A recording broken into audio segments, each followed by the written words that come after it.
Olá, boa tarde, quase boa noite já. Sejam muito bem-vindos aqui ao nosso canal Espiritismo com Cristo. Hoje mais um quadro, Conversas da Alma, que traz uma pessoa que terá muitas histórias para nos contar. Estamos hoje com Vicente Galceron e que realizará, eu tenho certeza, uma conversa que trará muitas reflexões para nós espíritas e não só espíritas, mas enfim, fica com a gente que eu tenho certeza que você vai gostar. Bem-vindo, Vicente. Primeiramente, obrigada por estar aqui, disponibilizando seu tempo para estar participando desse Conversas da Alma, que para nós é tão importante. Boa tarde, Carla. Eu que agradeço o convite, né? E para mim é extremamente honroso estar com vocês num projeto tão edificante que é o Conversas da Alma. Então, naquilo que nós pudermos auxiliar dentro do nosso conhecimento, aqui estaremos.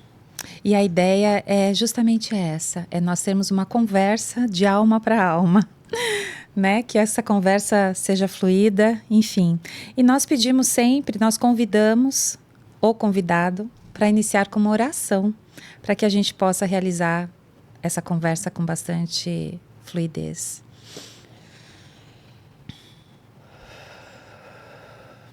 E assim, uma vez mais, amparados pelos Espíritos Consoladores, pelos anjos da luz, aqui nos encontramos a levar adiante as informações da Consoladora Doutrina. Permita, Senhor, que sejamos um instrumento na doutrina da luz, a levar as sementes necessárias no campo da esperança, da fé e da consolação. Que tenhamos nós a oportunidade nesta tarde de falarmos das coisas da alma com as almas que aqui se encontram e com aquelas que estarão conosco no dia de hoje. Fica conosco e nos ampare hoje e sempre. Graças a Deus. Obrigada. Vicente, eu lhe conheci, eu lhe vi, na verdade, na USE Intermunicipal de Carapicuíba, no encontro das casas espíritas, no encontro cultural. E você estava lá como apresentador, né? Apresentando as pessoas que iriam palestrar, e eu também escutei a sua oração naquele momento. E aquela oração me trouxe uma calma tão grande no coração. Por quê? Porque eu sabia que estava saindo de dentro de você todas aquelas palavras. E então isso que eu acho bem importante. Mas, Vicente, a gente começa com uma pergunta. Todo Conversas da Alma, a gente pergunta, mas quem é o Vicente? Porque quem está ali, ó, quer saber. Quem é o Vicente? Quem é o nosso convidado de hoje aqui no Conversas da Alma? Conta pra gente. Bem, o Vicente, Carla, teve o contato com os espíritos ou com a espiritualidade aos 8 anos de idade, né? E minha mãe, naquela ocasião, era espírita e uma espírita atuante, trabalhadora da mediunidade, inclusive nas reuniões de desobsessão, que eram às segundas-feiras, no grupo espírita, no Centro Espírita Caminho de Damasco, também, lá em Amambai, no Mato Grosso do Sul. Isso em 1968. Como chama a cidade? Amambai, Mato Grosso do Sul. Né? É minha querida Amambai. E então, ela frequentava a Casa Espírita, o Centro Espírita, foi uma das fundadoras, inclusive. Eu, particularmente, ajudei a construir aquela casa carregando tijolos, né, para fazer o alicerce. E fui visitá-la, inclusive, agora, no dia 20 de setembro. Mas foi ali que eu tive contato com a doutrina espírita e também já havia tido contato com os espíritos algum tempo antes, quando eu fui morar com a minha avó, e a minha avó muito católica, né, do apostolado, aquelas que usavam os véus e as medalhas, e preparando-me para a primeira comunhão, que não aconteceu, porque uma semana antes da primeira comunhão, ela acabou desencarnando. De uma forma muito tranquila, inclusive. E dali então eu voltei para casa da minha mãe e comecei a acompanhá-la, não só no centro espírita, como também naquelas atividades em que ela era chamada. Às vezes batiam palma em casa e lá estava minha mãe, né? Dona Hilda, eu vim aqui lhe buscar porque fulano está passando mal, ciclano não está bem. 3 filhos para cima, 3 para baixo, num total de 7, eu era o do meio. Os 3 maiores cuidavam os menores e eu ia com ela. E eu vejo que tudo tem um propósito, né? E a gente só vai entendendo isso com o tempo. Sim. E eu via minha mãe fazer desobsessão naquela época. Nós estamos falando aí de 52 anos passados, né? 53. Lá nos confins do Mato Grosso... eu fico imaginando, eu estou criando essa cena, essa imagem na minha cabeça, esse filminho. Então, era uma coisa assim muito rudimentar, né? E eu acompanhava e ela me chantageava também, porque eu gostava muito de bicicleta.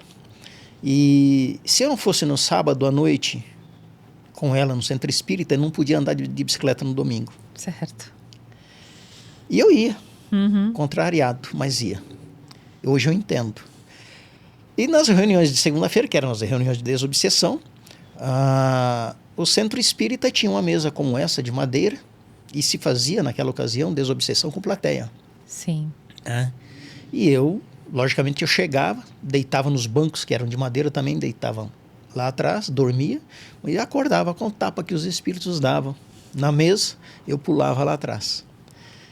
Então, tive um contato muito cedo com a doutrina espírita, e dos 9, sempre gostei muito de leitura, dos 9 aos 12 anos, eu li André Luiz, né? Eu li André Luiz. Com essa idade. Tive contato muito cedo com os livros espíritas. Porque eles já são difíceis do entendimento para nós adultos, né? Sim. Imagina a criança. Eu sempre fui muito curioso e sempre gostei muito de ler, né? E aí, então, fiquei por ali, fui lendo, e pelas circunstâncias da vida, acabei me distanciando da minha mãe e fui morar com um tio, que era do candomblé. E esse tio me arrastou para o candomblé. E eu para lá fui ficando 1 ano e 2 meses, frequentando com ele o candomblé. Logicamente que quando a gente é hóspede na casa alheia, a gente vai para onde o vento toca. Cumpre as regras da casa. Exatamente. Né? Ele mudou-se para a fazenda e fui eu morar na casa de um outro tio. E na casa desse outro tio, ele era da Umbanda. E lá me bandiei para a Umbanda. E fui também junto com ele, porque ele não podia ficar sozinho em casa. E ali tive contato com a Umbanda. Verificando, enxergava, via os espíritos, a aproximação, manifestação, a ingestão de alimentos, de bebida, que quer que seja. E trazia comigo muitas dúvidas, porque eu via certas coisas, como, por exemplo, o médium ingeria um litro, uma garrafa de álcool, de cachaça, ou de pimenta, e quando aquele espírito ia embora, não ficava sequer odor. E eu ficava muito intrigado com aquilo. Sim. O tempo foi passando e eu também me distanciei da Umbanda. Tive uma fase em que, com 13 anos, eu bebia demais, era muito... Se continuasse naquele ritmo, eu ia para o alcoolismo. E aí fui convidado, uma certa vez, a ir a um evento da Igreja Batista, que era muito próximo da casa. Nessa época eu já tinha voltado para a casa da minha mãe. E ali, então, tive contato com a Bíblia, né? Tendo contato com a Bíblia, pela idade que eu tinha, e fui participar da União de Mocidade da primeira Igreja Batista de Amambai.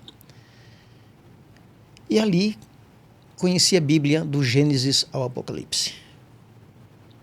O tempo foi passando, me tornei presidente daquela União de Mocidade. E é um trabalho muito bonito que eles realizam, né? Muito importante. Muito, extremamente interessante, porque foi quando eu comecei a falar em público, E eles dizem dos filhos na fé. E eu, com 15 anos de idade, eu fazia pregação em praça pública, pregação nas cadeias, em Dourados, em Ponta Porã, Carapó, Coronel Sapucaia, que são cidades satélite dali. E então fui me envolvendo com a Bíblia, estudava muito, sempre, como disse, sempre gostava. Dito isto, a direção da igreja, o pastor Temístocles Antônio do Sacramento, é alguém que eu tenho uma estima muito grande, porque ele foi meu diretor na escola onde eu estudei, e ele me expulsou dessa escola. Nossa. Porque eu não era boa gente, como diz o outro. E ele, então, me levou para a Igreja Batista. Certa vez eu desisti de tudo, disse que não ia mais, ele foi me buscar em casa e me trouxe para a igreja de volta. E ali me convidaram, então, devido à facilidade que eu tinha, né, com a Bíblia, me convidaram para ser o seminarista da igreja. Olha. Assim, eu vou para o Rio de Janeiro, fico 6 meses no Seminário do Sul do Rio de Janeiro, que era um seminário, um instituto teológico, mas eu já conhecia a doutrina espírita, eu já via os espíritos. Já tinha lido André Luiz, e com 4 para 5 meses, lá eu liguei ao pastor e disse: estou indo embora. E voltei, então, para a cidade, onde eu disse a ele: eu não posso continuar. Ele disse: por quê? Porque eu não vou dizer no púlpito de uma igreja aquilo que eu não acredito. Ele disse: e no que você acredita? Você não acredita em Jesus como nosso único Salvador? Acredito. Mas não da forma como a igreja acredita. A igreja batista acredita. E aí, então, eu disse para ele: eu acredito na reencarnação. E isto, né, foi praticamente minha abertura da chave da igreja para que eu saísse. Isso aos 16 para 17 anos. Nossa, eu fico pensando, né? Quanto você já viveu até os 16 anos, né? Quantas histórias. Circunstâncias da vida. Quanto aprendizado. Né? Muito. É a melhor escola que eu tive. Essa é a verdade. E aí, então, o tempo rolou, as coisas aconteceram e eu vim para São Paulo. Vindo para São Paulo,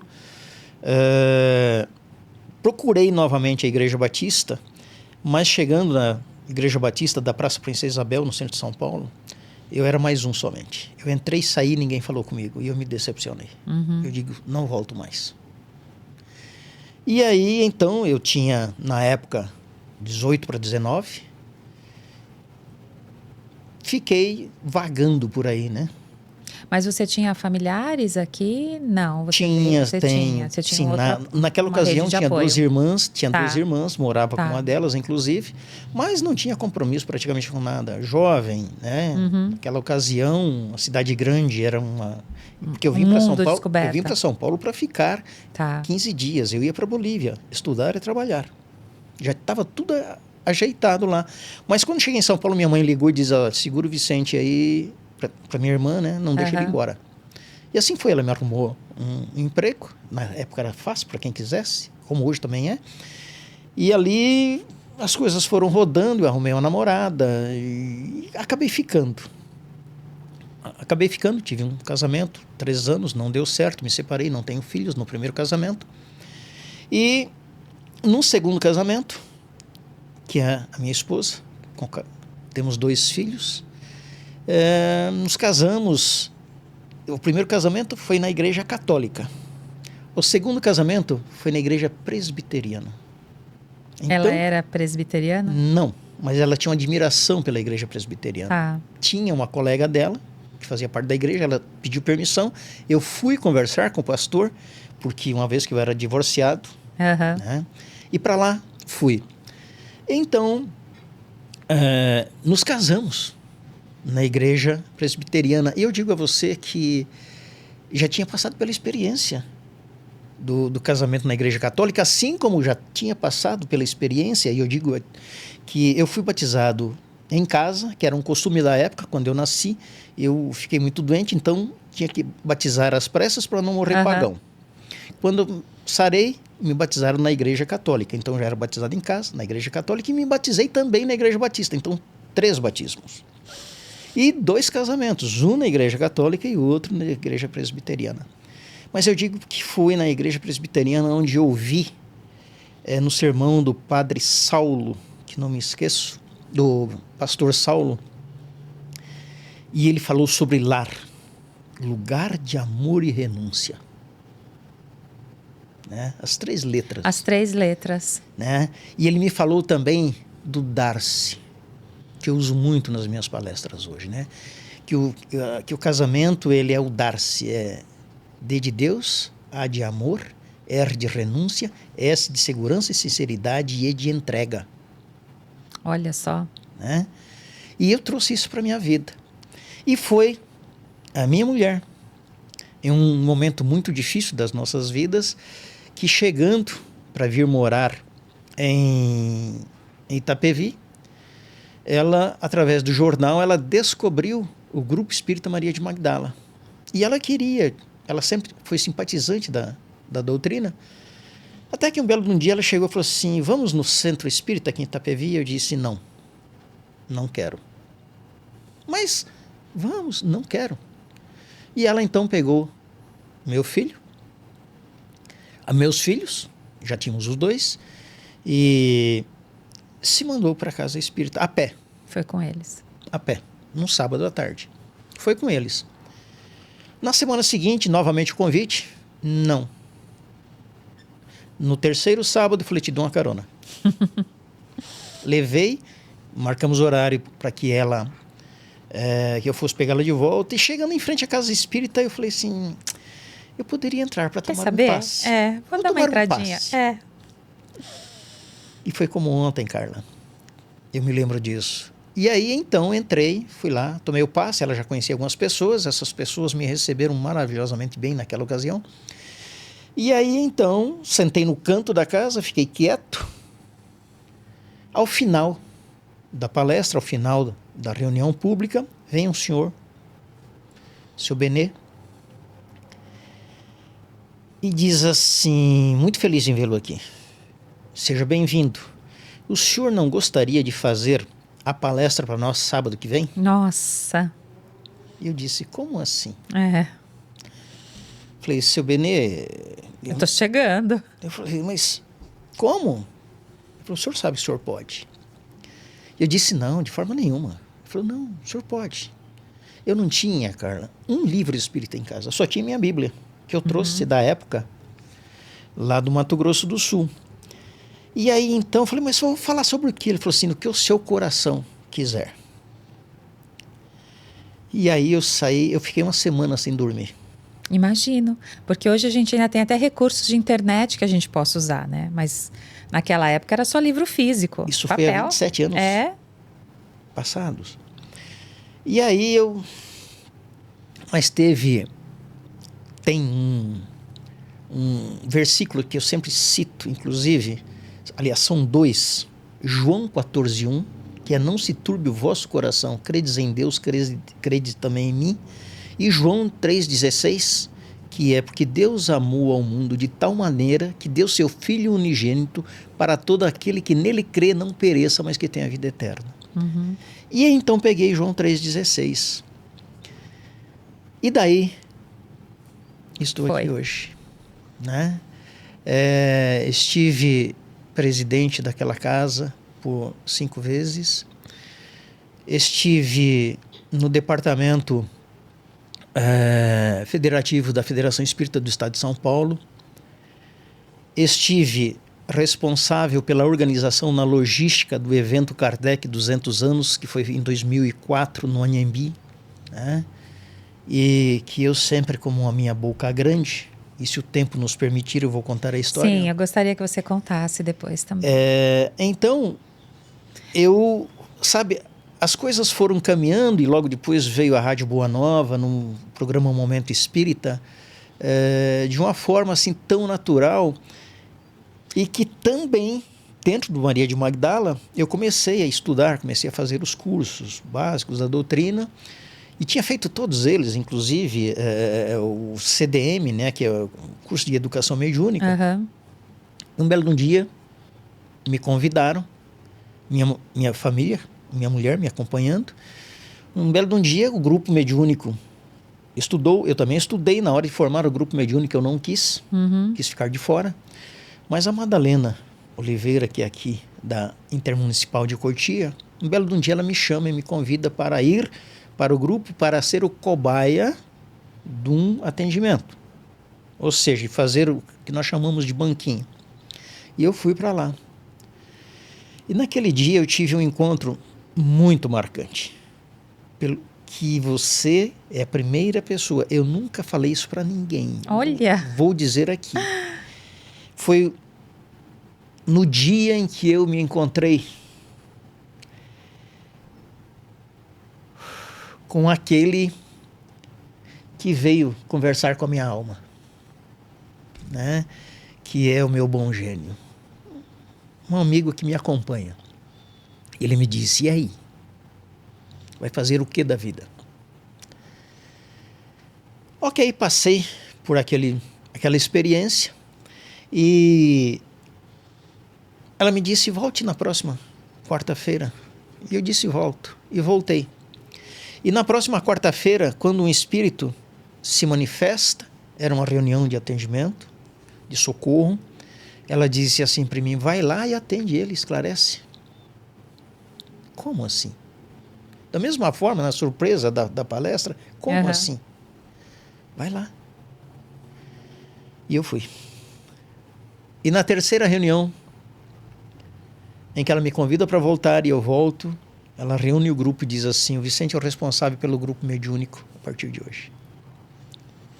E você sempre, como assim, né? É o que a gente sempre fala, então, né? Esse é o Vicente da doutrina espírita, das experiências religiosas, que hoje eu entendo por que eu passei e onde passei. É isso que eu ia comentar com você agora, né? Porque todo esse repertório pelo qual, na ocasião, você não sabia o porquê, parecia, né, uma bola de ping-pong indo para um lado, para o outro, para um lado, para o outro, mas que foi importantíssimo para você aprender e expandir e conhecer, até para poder se apropriar, mesmo pensando num trabalho mediúnico, que nós atendemos espíritos que são de várias crenças diferentes. Sim. Então, que todo esse teu repertório já ajuda até no lidar com essa alma que está vindo pedir ajuda, de alguma forma, né? E isto, Carla, me ajuda sobremaneira. Porque e nós recebemos, como você mesmo disse, nós recebemos pastores, padres, diáconos, enfim. E recebemos desencarnados que também são da Umbanda, do Candomblé. Que são da Umbanda e do Candomblé, mas principalmente no lado evangélico, em que muitos deles vêm com aquela esperança, com aquela promessa do sentar ao lado do Pai, aquela coisa toda. E o conhecimento da Bíblia me auxilia. Eu não sabia por quê, hoje eu sei. Sim. Da mesma forma, quando, por alguma razão, no meu campo profissional, eu fui fazer bombeiro socorrista. Eu sou bombeiro socorrista. E nos atendimentos dos acidentes, eu sei a técnica utilizada aqui, né, no nosso mundo, e eu emprego essas técnicas no socorro no mundo espiritual. Então, nada é por acaso. Sim. E quando você se referiu a essa trajetória religiosa, só fazer uma parte. Quando eu tinha 6 anos de idade, eu tive um problema muito sério de saúde. Tive uma infecção intestinal, em que o médico da cidade, Dr. Macedônio, foi até minha casa. Ele tinha uma rural. Ele foi até minha casa porque eu passei a noite inteira com vômitos e diarreia. Uma infecção intestinal muito complicada, sério. Muito séria. E quando ele chegou e me viu no estado em que eu me encontrava, ele chegou e disse para minha mãe: Dona Hilda, a senhora cuida dos 6 porque este aqui dificilmente volta. E a minha mãe, segundo ela disse que ela chegou em frente ao quadro da Santa Ceia que ela tinha na nossa sala e disse que conversou com eles dizendo assim, olha, se for para ser um divulgador da mensagem do Cristo, preserva. Se for para dar trabalho, leve. Então ela me arrumou um emprego. E eu não posso. Ela já te fez quase uma promessa, né? Aquelas promessas que a gente faz para o outro cumprir, né? Eu não posso largar mão desse emprego, né? Ainda mais que, né? É a Santa Ceia lá, né? Exatamente. E tanto é que eu tenho palestras marcadas para novembro do ano que vem. Nossa. Então é uma agenda um pouco, né, corrida, graças a Deus. Porque para mim a oportunidade do trabalho. E não tenho senão outro objetivo, que é a divulgação da doutrina espírita. Nessa trajetória mediúnica, nessa trajetória do movimento espírita, recebi alguns convites para escrever livros das experiências, contar as histórias. Eu digo não, não é isso não. E eu acho que é entender o propósito realmente de cada um, né? Porque cada um tem um propósito. Se o seu é o da fala, da divulgação, né? Então use esse dom, né, para isso. Outros é para cura, que trabalham o tempo todo como, né, médiums de cura, que fazem os atendimentos. Então eu acredito assim que cada um realmente tem o seu caminho. E é como você bem disse, nós somos preparados e nós nem sabemos que estamos sendo preparados desde antes de reencarnar, inclusive, né? Exato. Então já está lá o nosso plano, o nosso planejamento espiritual, reencarnatório, para que a gente tenha as nossas tendências. Lógico, temos sempre o livre-arbítrio, como a gente fala, para a gente dizer sim ou não, como você poderia ter dito não quando as portas começaram a se abrir, mas você confiou que aquilo era realmente a sua missão, né? E você foi aceitando. Exatamente. Eu particularmente, eu vejo como débito, não vejo como missão, eu vejo como débito. Porque nesses 25 anos que a gente vem trabalhando na mediunidade, inclusive nos seminários que eu fazia com Paulo Ribeiro, eu fazia parte da equipe dele na Rádio Boa Nova. Nós fizemos muitos seminários de mediunidade no interior de São Paulo. E a gente foi encontrando, eu vim encontrando, depois dentro do nosso grupo, eu vim encontrando amigos de outras caminhadas, de outras jornadas, né? Então, o meu débito contraído nos equívocos de um catolicismo ferrenho que eu andei por lá, né? Então hoje eu venho me encontrando com alguns que estão vindo para a doutrina, e dos 9 que somos, tem eu e mais um encarnado que também é espírita, né? Então esta coisa tão fantástica que é a doutrina espírita, que nos possibilita experiências, que nos possibilita visitar outros campos, outros momentos, é qualquer coisa.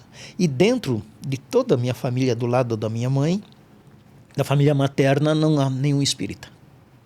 Só você que ficou. Somente eu. Do lado, na família paterna dos Galceron, agora que eu reencontrei com ele 50 anos depois, um primo, que ele era comandante de avião, né? Uma experiência fantástica, rodou o mundo pilotando, e nos encontramos depois de 50 anos, e aí eu levei para ele um livro dos Espíritos, e ele falou assim: ô primo, eu já tenho. Olha só. E aí nós nos encontramos, quer dizer, é o único na família do meu pai. Hoje ele trabalha numa casa lá em Itupeva, ele mora ali no bairro do Jacaré, em Itupeva, está aposentado, e somos os 2 únicos que estamos na doutrina espírita. Mas eu não encontrei na doutrina espírita um caminho.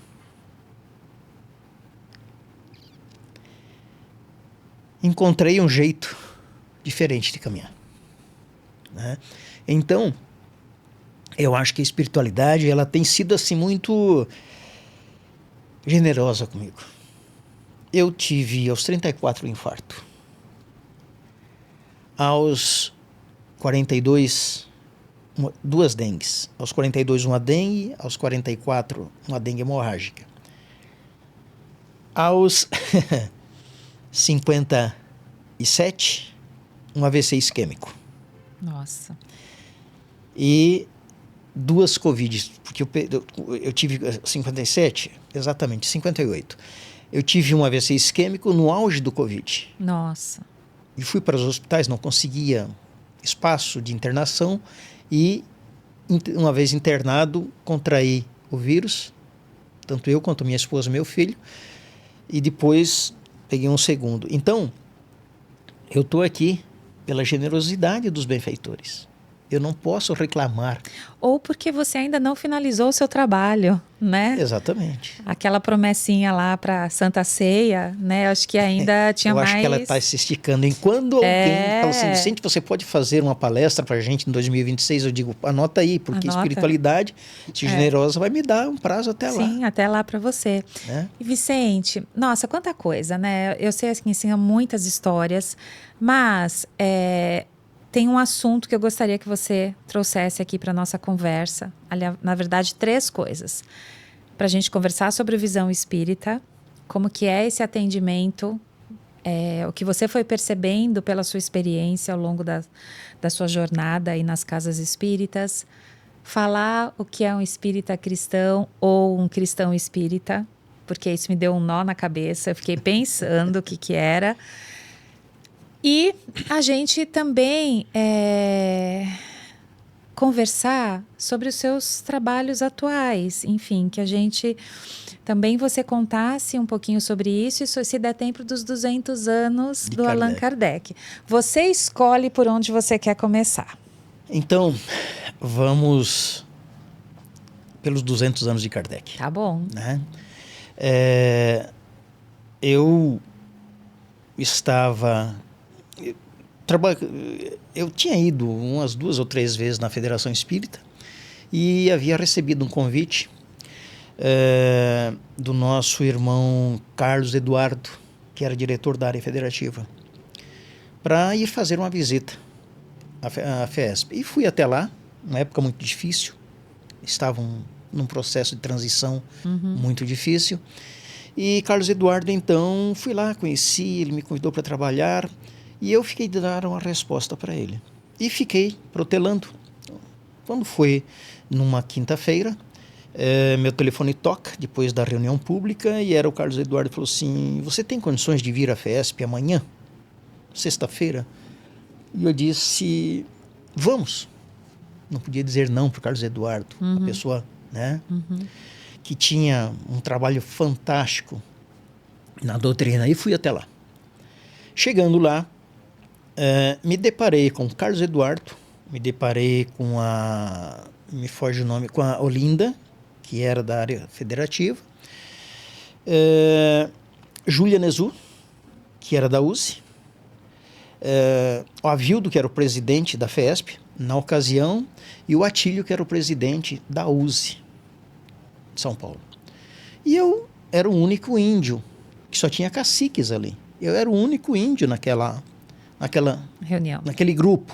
Subimos ao 6º andar da FESP e aí, em função daquela mensagem que Bezerra traz da unificação, em 2004, na comemoração do Livro dos Espíritos, que vem por intermédio de Divaldo na FESP, e que ele fala da unificação. É uma mensagem fantástica, né? E ali, então, estavam Atílio, Avildo, 2 presidentes das 2 maiores federativas, e Júlia Nezu assessorando ao Atílio, o Carlos Eduardo assessorando o Avildo, eu como o único índio sentado ali. E aí, porque o Carlos Eduardo falou, vem comigo, senta aí e fica quieto. E eu, então, ouvi que eles pretendiam se juntar à USE com a FESP para fazer uma homenagem a Kardec em função da mensagem de unificação que ele sempre propôs, né? Que Bezerra sempre propôs. Então, a ideia inicial, Júlia trouxe a ideia de fazer no Ibirapuera 4 palestras de 30 minutos. Né? Isso seria no máximo, das 9 da manhã às 13 horas. Para não passar em branco.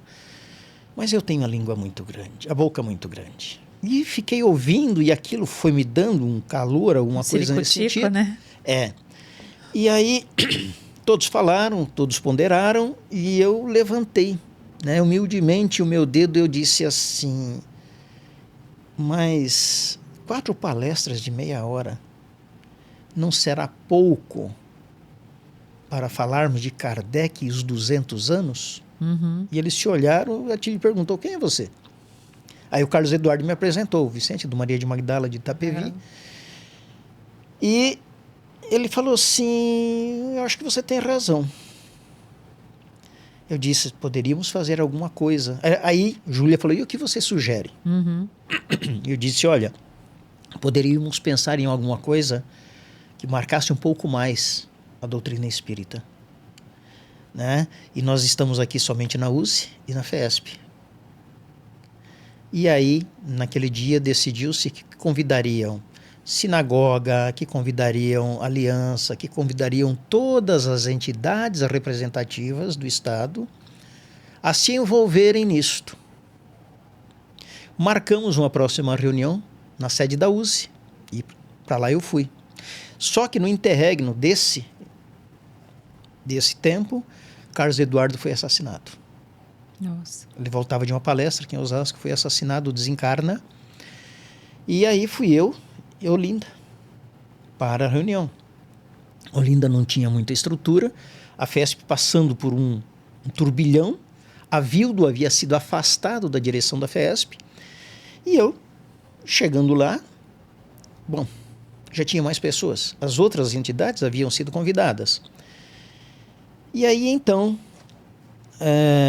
Marília de Castro, doutora Marília de Castro, a gente conversando, ideias aqui, ideia dali, ela disse, por que não Anhembi? Como assim Anhembi?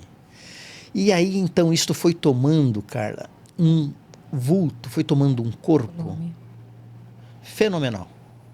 Só que, lamentavelmente, naquela ocasião, a presidente da FESP resolve que a FESP não iria participar.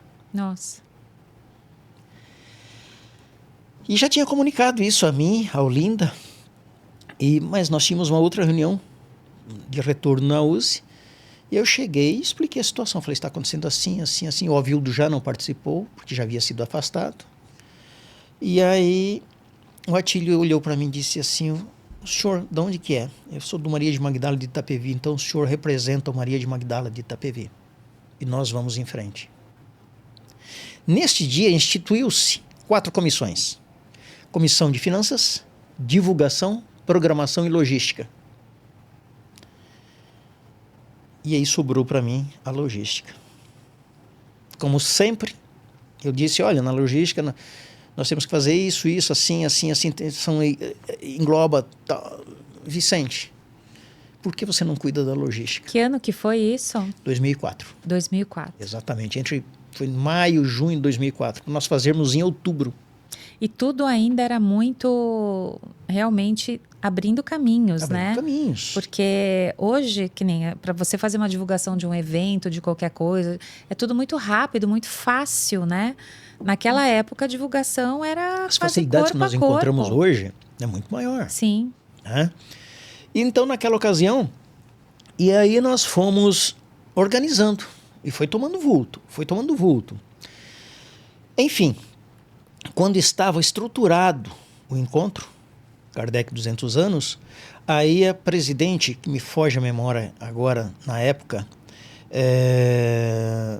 não vou lembrar, mas se eu lembrar eu digo, eu fui até ela e disse, olha, acontece assim, assim, assim, assim, seria interessante que a FESP participasse, até porque o Carlos Eduardo assumiu o compromisso, o Avildo assumiu o compromisso. E nós estávamos cadastrando, Carla, para as comissões, subcomissões dentro da logística, que era alimentação, segurança, transporte, limpeza. Tudo que um grande evento exige. Exatamente. E aí, Silvia Puglia, que era a presidente da época, E aí a Silvia disse assim, e o que você precisa? Eu falei, preciso de um espaço. Nós tínhamos 1.150 tarefeiros voluntários. Nossa, bastante. 1.150. Né? Tarefeiros voluntários. Tínhamos da USE, tínhamos da Aliança, tínhamos da FESP, que depois se incorporaram, foram se juntando, enfim, da AME, da AD, enfim. E aí nós precisávamos fazer, fomos falando, criando as subcomissões, eu fui coordenando isso, e aí nós precisávamos fazer uma reunião pronto. Eu não tinha espaço. Foi quando eu fui até ela. Aí ela nos cedeu o espaço da FESP, e nós lotamos a FESP com 1.150 voluntários. Que bacana isso. Separamos por setor, crachás com cores, enfim. E o evento aconteceu. Né? Ele foi apresentado pelo Wagner, alguma coisa Wagner, que ele era da Globo. Aí nós tivemos lá Nissete Bruno, tivemos lá o nosso irmão do Rio de Janeiro, que é físico. E foi o dia todo? Raul Teixeira. Oh. Não, o dia inteiro. Foi o dia inteiro? O dia inteiro. Nós começamos às 9 da manhã, fomos até às 5 da tarde. Eu digo para você que eu só tenho... Tem gravação disso? Foi gravado? A gente conseguiria encontrar em algum lugar? Eu imagino que eu vou verificar com o pessoal da USE, mas eu imagino que eles tenham. Eu particularmente... Arquivo, né? É um arquivo. Eu particularmente, eu tenho uma única foto desse evento. Que é quando chamaram o pessoal que estava envolvido nas comissões, que eu apareço lá numa mesa, na composição final da mesa. Mas foi um evento que eu vou dizer para ti,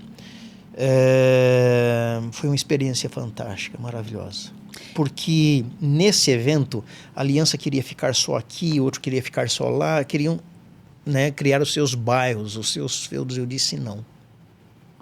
E aí misturamos todo mundo. E isso que, assim...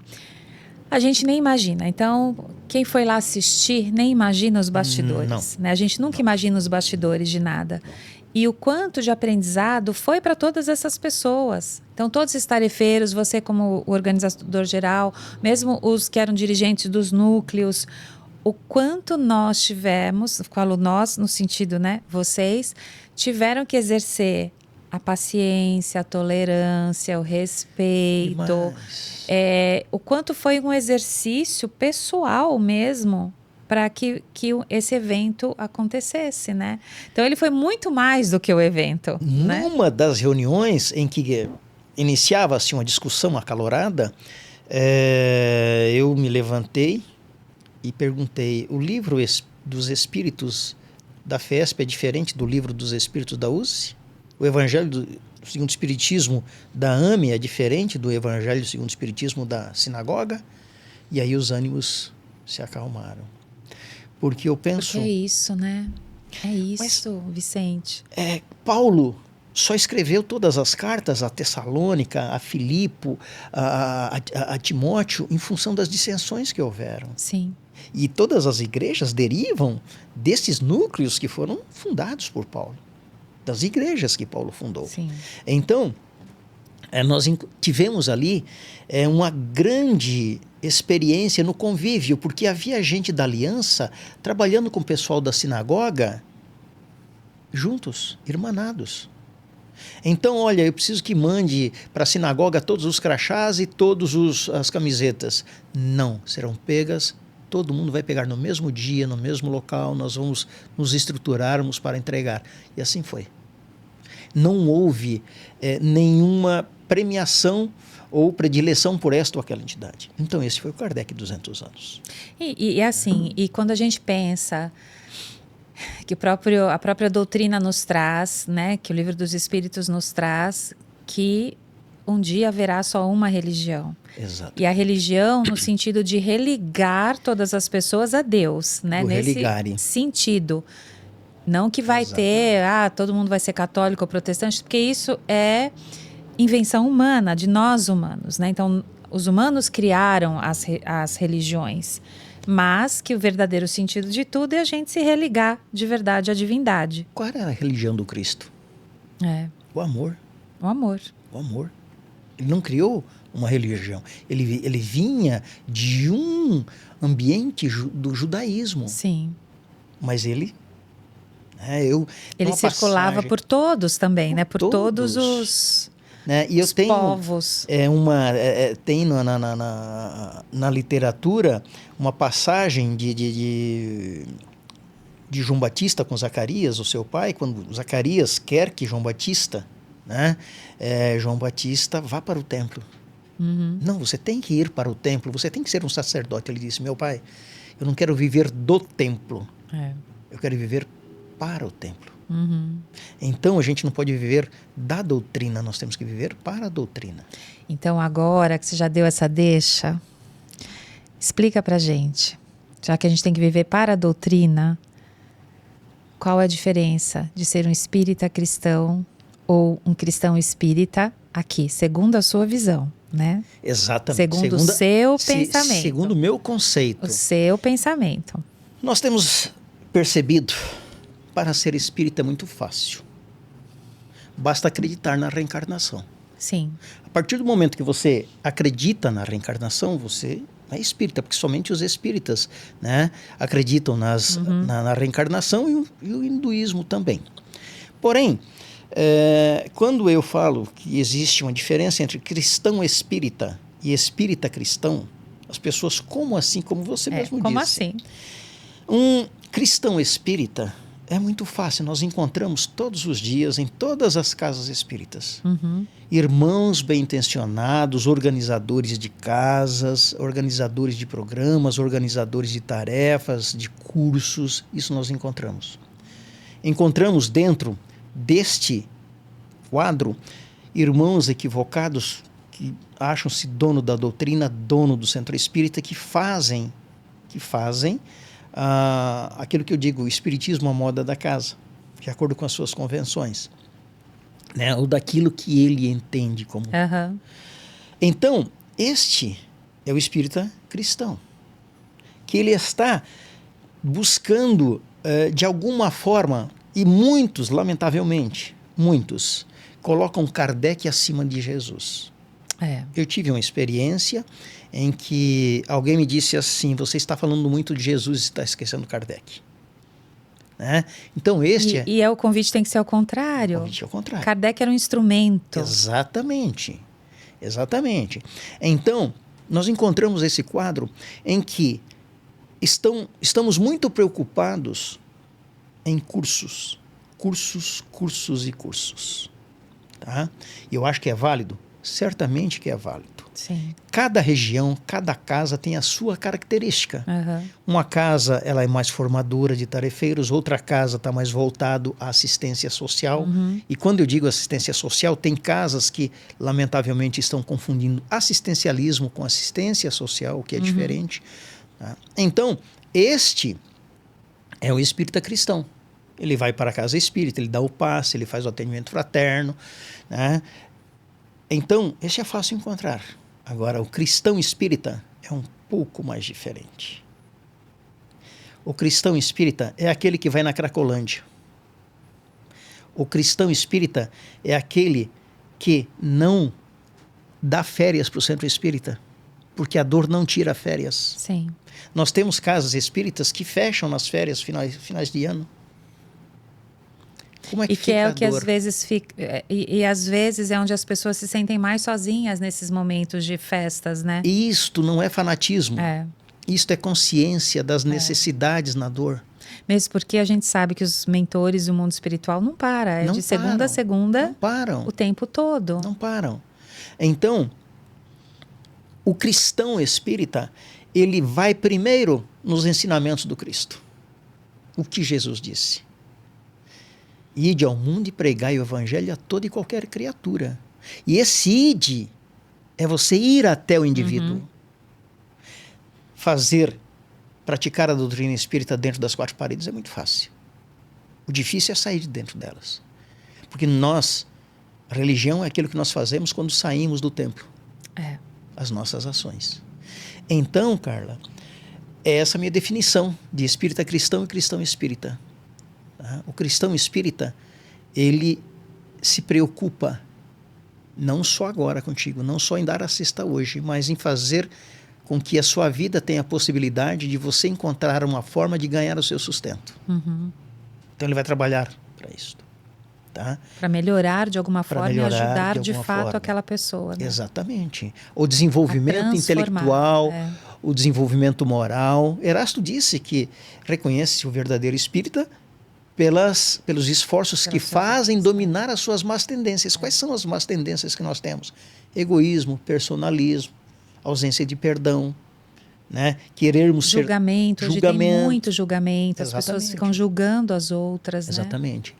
Então, queira sim, queira não, ao passo que nós vamos caminhando, né? Nós vamos aprendendo. Eu tenho pensado muito sobre isso e tenho até mudado muito, né, das minhas ações, meu comportamento com relação a algumas pessoas, porque nos últimos 30 dias desencarnaram 4 amigos muito chegados. Pessoas que eu estava conversando com elas na sexta-feira e na segunda-feira à tarde ela tinha desencarnado. Quanto tempo eu tenho aqui? Então a gente fica perdendo tempo com coisas pequenas. Com picuinhas, né? As famosas picuinhas. Porque a morte é como um ladrão. O desencarne é como um ladrão. A gente não sabe que horas vem, como vem, de que forma vem.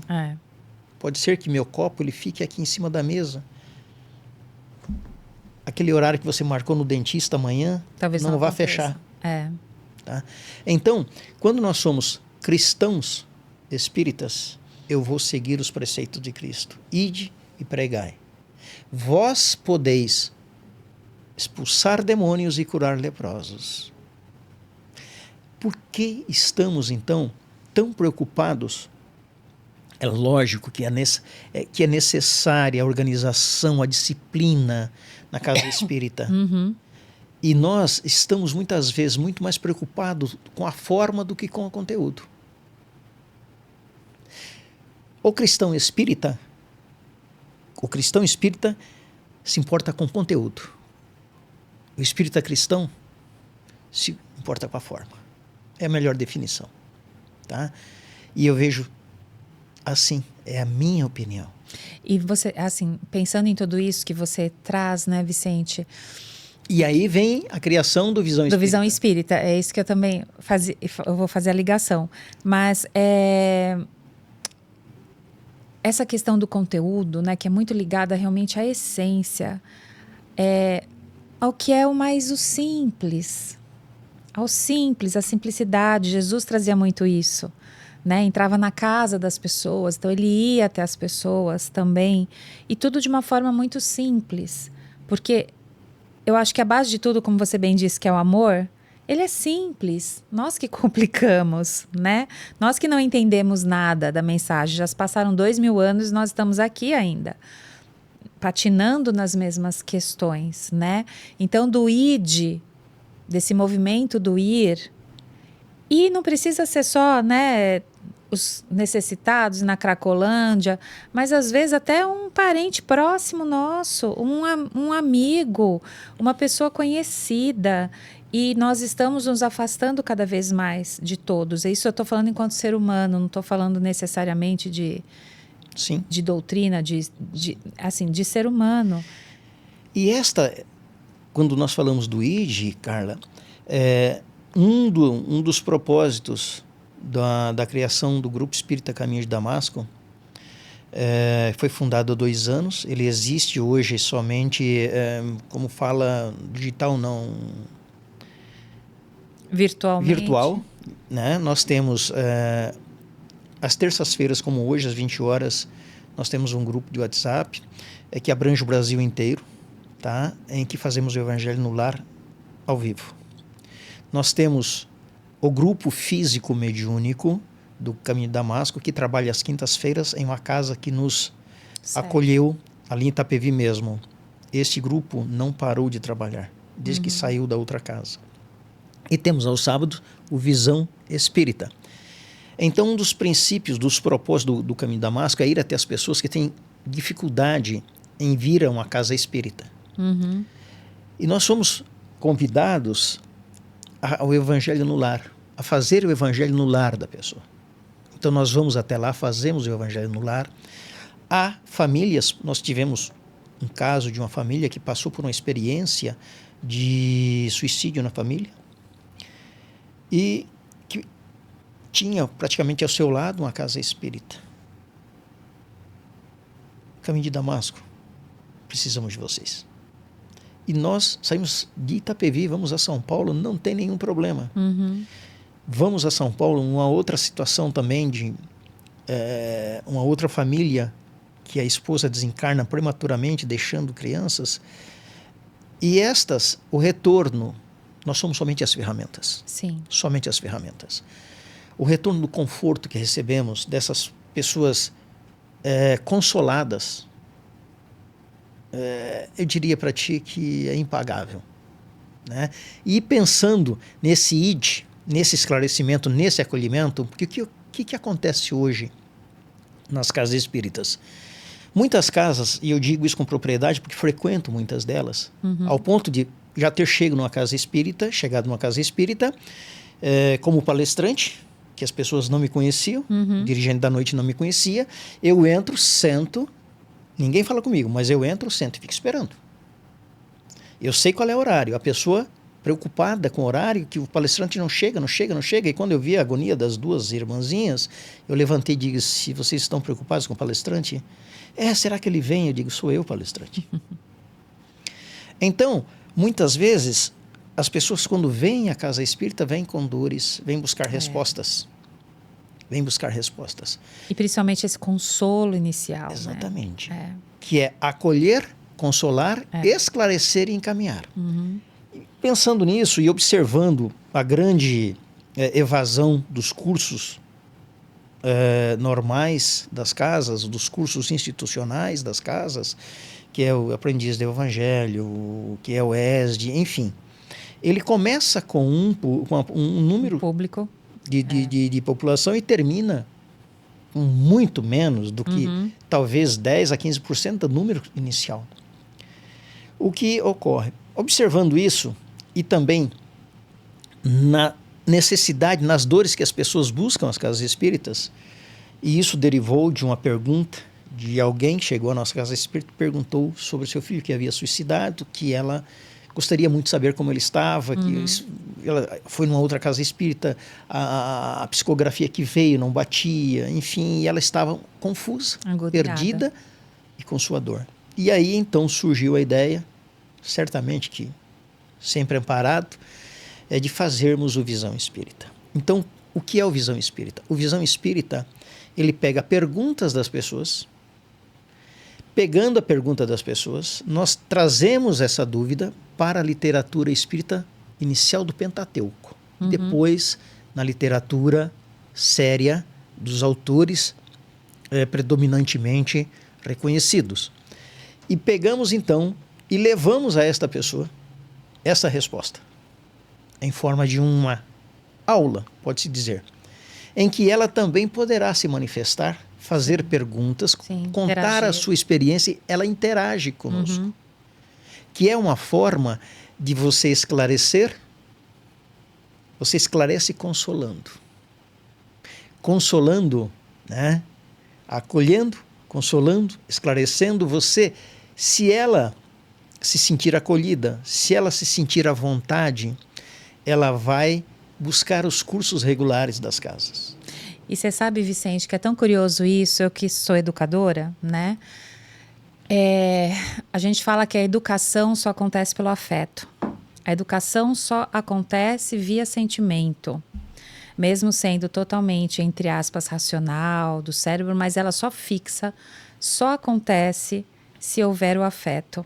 Então, o Visão Espírita que vocês estão introduzindo, vocês estão começando pelo afeto, que é pelo acolhimento da dor daquela pessoa, sim. E aí sim vocês vão procurar trazer o entendimento do motivo daquela dor, do que ela está procurando, que realmente foi procurar numa casa espírita. E é o que você falou, não adianta o assistido, a pessoa que está chegando a uma casa, para já começar um curso para falar porque a doutrina ela é difícil. o conhecimento que a doutrina traz, a parte também científica, não é uma coisa fácil. E quem está com dor não quer saber disso. Quer curar, assim, é amenizar a sua dor, quer entender o que está acontecendo. Então, essa mãe que perdeu seu filho para um suicídio, ela quer aprender a lidar com essa sensação de culpa. Ela quer saber se o filho dela está bem, porque é isso que uma mãe sempre quer saber. Se o filho está bem lá, do outro lado, ela já se conforta. Exatamente. E eu digo que a doutrina espírita não nos exime da dor. Sim. Ela não nos tira da dor. Não. Ela nos dá o entendimento, entendimento para trabalharmos, para entendermos essa dor. E aí, partindo deste princípio, e eu sempre digo que a casa espírita, a sua recepção, a forma como recepciona é o todo da casa, no sentido de acolher as pessoas. Se nós formos hoje nos outros segmentos religiosos, se você vai a uma igreja evangélica, há alguém na porta para apertar a sua mão. Há alguém na porta, na saída, para fazer a despedida. Então, quando você chega, ele se identifica, ele pergunta o seu nome, ele pergunta se é a primeira vez, ele pergunta quais são as suas necessidades, se você já conhece, se você é daquele segmento religioso ou não. Ainda, mas nós estamos caminhando, nós estamos engatinhando, né? Nós estamos aí com 200 e poucos anos somente, e temos muito que aprender com os nossos irmãos evangélicos. Sim. Né? E nós devemos, eu não digo copiar, mas nos espelharmos, verificarmos a melhor forma de atendimento deste que busca esclarecimento na doutrina. Sim. Porque na patologia das dores, e quem trabalha em atendimento fraterno sabe, nós recebemos muitas pessoas de outros segmentos religiosos que buscam a casa espírita com a sua esperança na reserva, né? Com a sua fé enfraquecida. Se ali, eu me recordo de uma experiência que eu tive um sábado à tarde, lá na Casa Espírita Maria de Magdala, onde eu estava. Nós estávamos preparando os livros para uma feira e chega um rapaz, um jovem, uns 26, 28 anos, extremamente agitado. E ele disse assim: quem é o responsável da casa? E eu estava lá e alguém me chamou, Vicente. E eu vendo a agonia, a angústia daquele irmão, o levei para a sala do atendimento fraterno e nós ficamos ali por 2h30. É isso. 2h30. Não pode ter E ele me pressa. trouxe toda a sua dor. Ele era um irmão que pastoreava uma igreja. Estava tendo problemas seríssimos. E ele procurou outras igrejas que não lhe receberam. E aí eu digo, na espiritualidade, porque nós falamos sobre a Bíblia. E aí nós podíamos discutimos sobre a Bíblia. Aí vem, né, aquele conhecimento lá de trás, as gavetas, que eu costumo chamar das gavetas da consciência. E falamos sobre isso. Ao final ele me abraçou e disse assim: muito obrigado. O senhor não sabe o que o senhor fez. E é engraçado, assim, eu trabalhei um tempo no atendimento fraterno, né? E você vai falando as coisas, conversando, acolhendo, né? E depois passa, né? Que no outro dia é outra pessoa que você tá... E aí tem pessoas que vêm depois de um ano, que também começaram a fazer os cursos, continuam, né? Se transformaram em trabalhadores da casa. E aí eles chegam, vários já falaram para mim, assim: eu não esqueço o que você me disse. Aí você fala: o que eu te disse, que eu não lembro. Nenhum deles esquece quem o atendeu. Sim, e o que disse. E o que disse. E muitas vezes, na maioria das vezes, qual foi a palestra que ele assistiu. Então, percebes a importância desse acolhimento?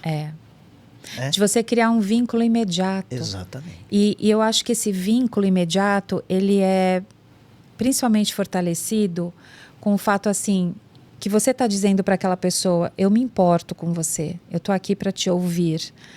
E é o que, assim, e eu acho que falta um pouco nas casas espíritas porque é como você disse, existem muitas pessoas de boa vontade trabalhando, Mas alguns não sabem como fazer esse atendimento fraterno de forma... Porque não adianta ler uma apostila ou fazer um curso. Olha, você pode fazer isso, você não pode falar aquilo, você pode... Como se fosse um protocolo. Sem nenhum trocadilho. Falta nas casas espíritas conversas da alma. Sim. Sabe?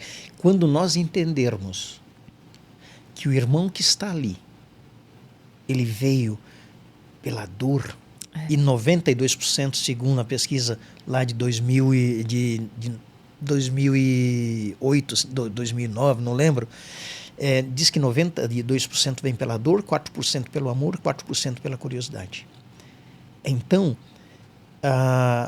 quando nós recebemos essas pessoas, não importa se ela vai tomar passe 10 vezes, 15 vezes, e nós temos o péssimo hábito de passe. Não é. É o tempo do Espírito. Sim. E no tempo do Espírito, e aí é que vem o que Jesus diz, 70 vezes, 7 vezes. Uhum. Né? É o tempo de cada Espírito.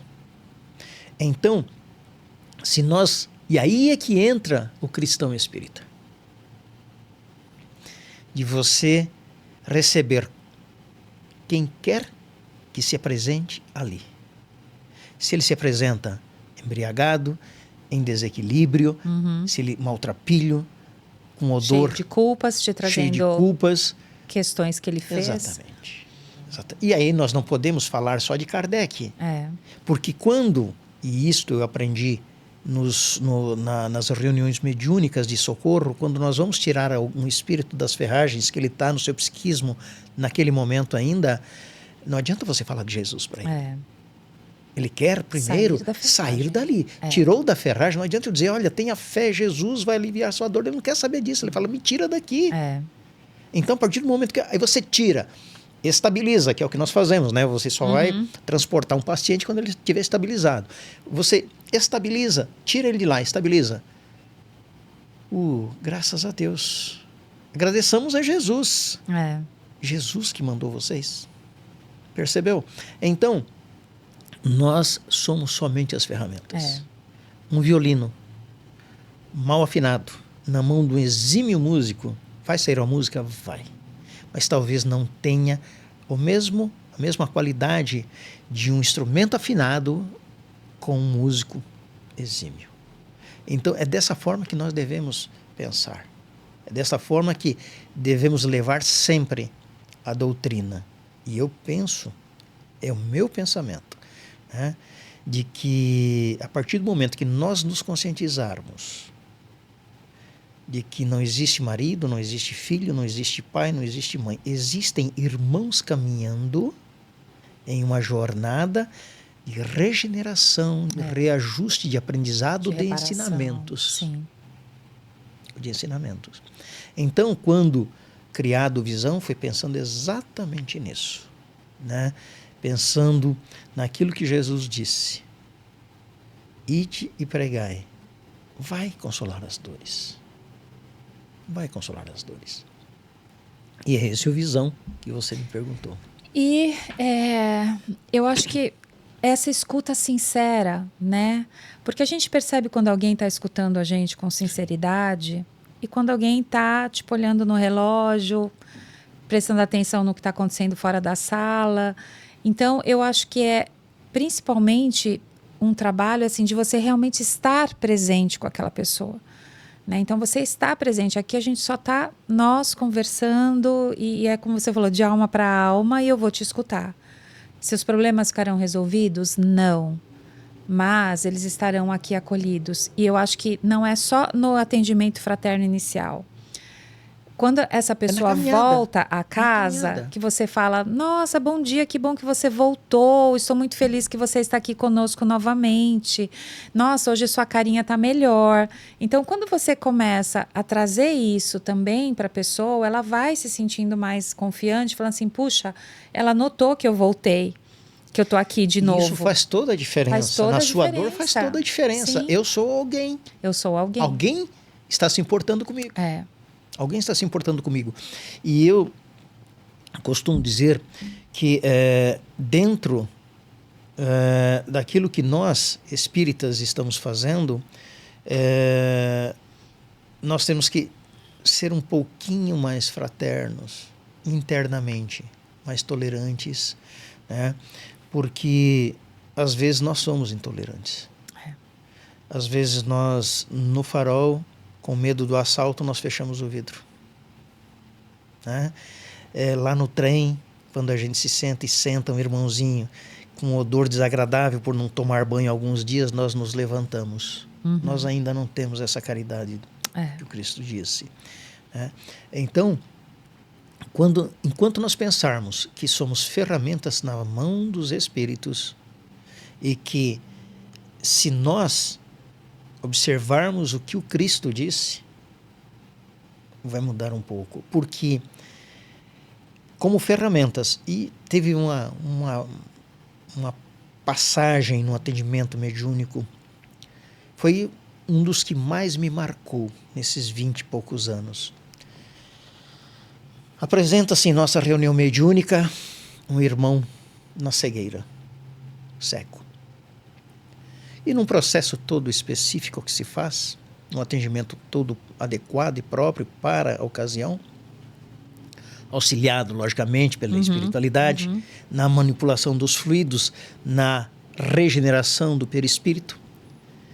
Este irmão, então, iniciamos o atendimento, iniciamos o processo e restabelecemos a visão naquele indivíduo. E eu não me esqueço que ele se ajoelha e me abraça as pernas e me diz assim: anjo de Deus, há 4 reencarnações que eu não enxergo.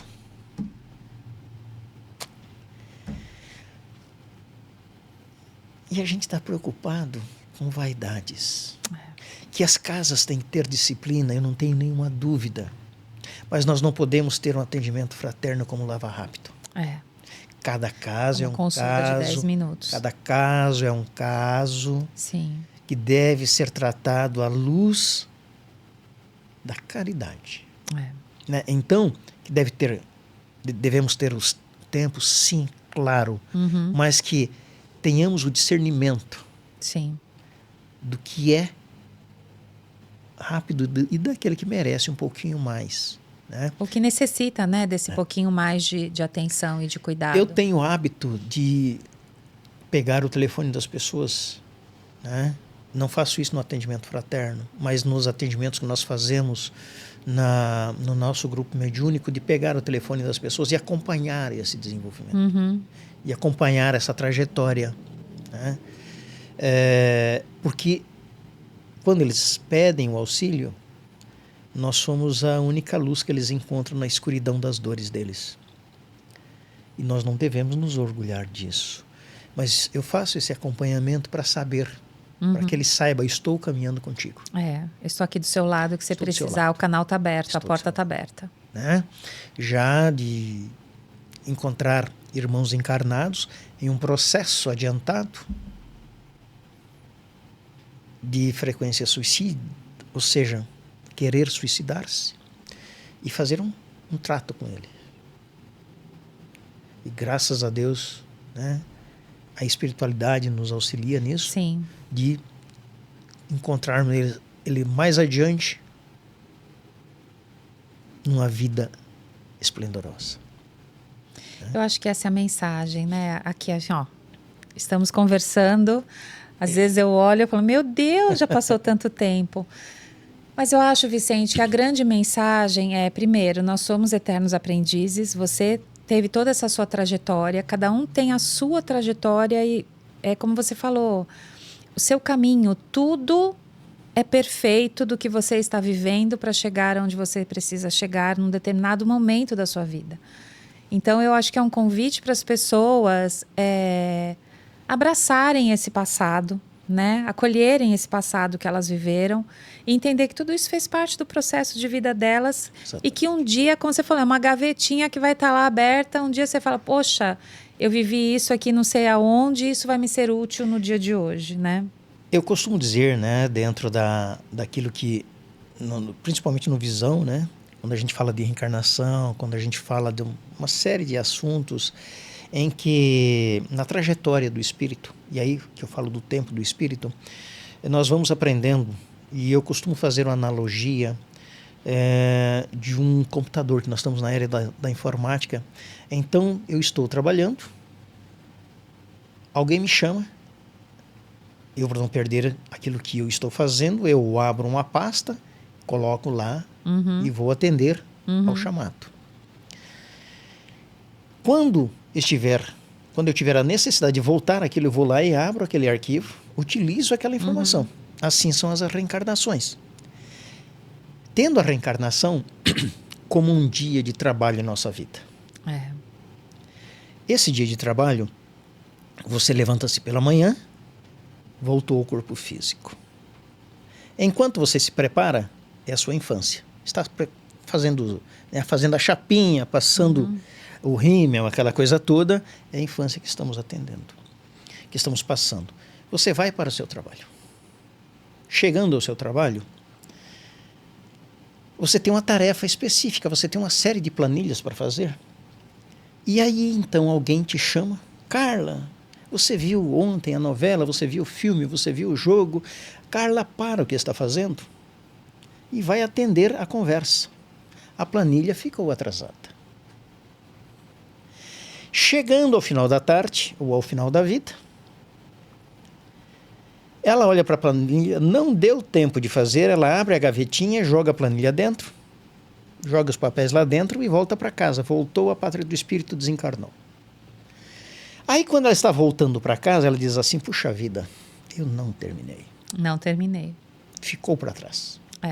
Agora só. E ela vai naquela preocupação, torcendo para que chegue logo o dia seguinte, o horário de voltar ao escritório, para que ela conclua o seu trabalho, para que o seu superior, o seu chefe, o seu coordenador não venha cobrá-la. E esse chefe, essa coordenação, quem é? É a nossa consciência. Nossa consciência. E aí nós temos pressa de retornar e não conseguimos. Né? Então, se nós observarmos as oportunidades que se apresentam em qualquer segmento, seja no segmento religioso, profissional, seja no segmento consanguíneo de família, né? A gente tem que ficar atento ao aprendizado. Atento ao aprendizado. A minha esposa, minha mulher, que me levou para a doutrina espírita, ela não está hoje na doutrina espírita. E ela fazia parte do nosso grupo mediúnico, ela esteve presidente da casa por uma ou duas vezes. Foi ela quem lutou para que o grupo fosse instituído na casa, o grupo mediúnico, enfim. E hoje ela não está mais. E quando ela saiu, ela me comunicou que ia sair, eu fiquei extremamente chateado. Eu não conseguia aceitar, não conseguia entender. Ela é psicanalista infantil, é psicopedagoga. Ela tinha feito pedagogia, aí fez psicopedagogia e agora fez psicanálise. Mas, Carla, eu entendi o porquê ela saiu. Eu costumo brincar que a profissão do futuro é consertar cabeças ou computadores. São duas profissões, né? E hoje eu consigo entender por que ela saiu. O tipo de criança que chega até ela. O tipo de família que chega até ela. Ela está exercendo o trabalho fora da casa espírita. Fora da casa espírita. E de vez em quando ela diz, olha, bota o nome de ciclano nas vibrações. Não precisa saber quem é. A família não precisa saber. É uma forma de reforçar, de ajudar independente do lado profissional, quando lhe toca determinadas situações. Então, esse é o ID. Um colega nosso, enfim, também trabalhador da casa, ele também saiu, aí ele falou assim, Carla, eu estou saindo do cristão, mas eu não estou saindo de Cristo.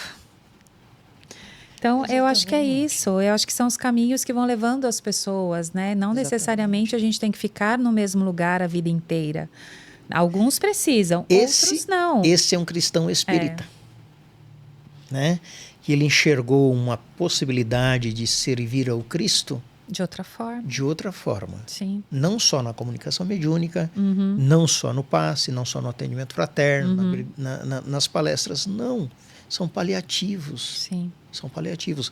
Quando a gente entende isto, eu costumo dizer que é um degrauzinho a mais, né, que a gente conseguiu galgar. Eu, particularmente, eu gosto, a minha praia é a mediunidade.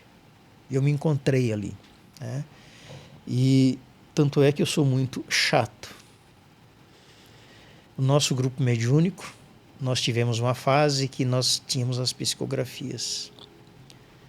Líamos essas psicografias na casa e a pessoa se identificava porque vinham nomes ou coisas nesse sentido. E aí, então, a pessoa pegava as mensagens, mas não era assinada pelo médium. Para fugirmos das vaidades. Não importa. Importa que, né? A mensagem, não importa. Exatamente. Nós somos só o carteiro, a gente só entrega. Só entrega. Só entrega. Então, da mesma forma, quando você vai estender a sua mão sobre alguém, no passe, na transmissão de fluidos, você só é o mensageiro. Eu costumo brincar que, quando me dão as palestras, me dão as aulas, eu sou o maior favorecido. Quando você coloca a caixa d'água aqui, coloca o cano e uma torneira aqui embaixo, quem é o primeiro beneficiado do frescor da água? É o cano. Para jogar na torneira lá embaixo. E o cano somos nós. E eu acho que isso é para tudo, né? Eu lembro que são coisas que acontecem. Às vezes as pessoas, alguns falavam assim, alguns assistidos, não, eu quero fazer o tratamento com fulano de tal e não com ciclano. Aí você fala assim, mas o tratamento, nós somos só as ferramentas, o tratamento é espiritual. Exatamente. Né? Então, não dá pra gente escolher, porque o passo de fulano é melhor do que o do ciclano. Não existe isso, né? Não existe. Mas, Vicente, assim, a gente já está indo para o encerramento, infelizmente. São muitas histórias trazidas. As portas aqui estão sempre abertas para você voltar quando quiser, conversar sobre outro assunto que lhe traga na alma, que lhe seja importante, que lhe seja caro, sagrado. E aqui é um momento de conversa. Aprendemos muito com você hoje. Eu também. E é uma reflexão importante que vai trazendo aí para o meio espírita. E eu acho que é importante sempre a gente ressaltar aqui que todos nós somos eternos aprendizes. Então, ninguém é melhor do que ninguém, né? Falhamos, sim, enquanto espíritas, porque antes de sermos espíritas, somos espíritos imperfeitos. Então, falharemos, mas estamos aqui para aprender e tentar melhorar. Se assim não fosse, não estaríamos reencarnados. Senão, não estaríamos reencarnados. Então, gostaria de agradecer pelas muitas histórias, por você compartilhar todo o seu conhecimento, sua vivência, seu sentimento, a sua emoção, e que essa conversa aí frutifique para quem necessitar, que eu tenho certeza que as palavras ditas hoje vão chegar no ouvidinho de quem precisa ouvir. Para finalizar, eu gostaria de primeiro dizer às nossas queridas casas espíritas, aos núcleos espíritas, cada um na sua particularidade, cada um está onde deve estar. Que nós sejamos como Maria de Magdala, que foi expulsa do Vale dos Leprosos porque não tinha lepra. E quando Jesus disse a ela que ela teria filhos do coração, não filhos da carne, porque o seu útero estava danificado em função da vida que levou, ela não havia entendido ainda. Até o dia em que, passeando pela praia de Genezaré, retira suas vestes para ir banhar-se no lago, e ali ela observa então as marcas da lepra no seu corpo. Observando as marcas da lepra no seu corpo, ela ajoelha-se e agradece a Jesus pela doença que lhe deu. Ela poderia voltar, ela estaria no meio deles, ela seria um deles. Que nós tenhamos esta convicção dos compromissos que assumimos no pretérito das nossas reencarnações. As casas espíritas não são nossas. Elas são dos necessitados, das pessoas que as buscam. Nós passaremos, a casa ficará, a doutrina permanecerá e Cristo estará muito mais vivo no coração de todo aquele que conseguir praticar os seus ensinamentos. É isso que eu deixo aqui. Meu muito obrigado. Me chamou a atenção. Conversas da alma. E, de fato, a conversa tem que ser de alma. Muito obrigado a todos vocês. Obrigado. Então, fiquem conosco. Até o nosso próximo Conversas da Alma. Mais uma vez te agradecendo, Vicente. E aí, até a próxima. Muito obrigado.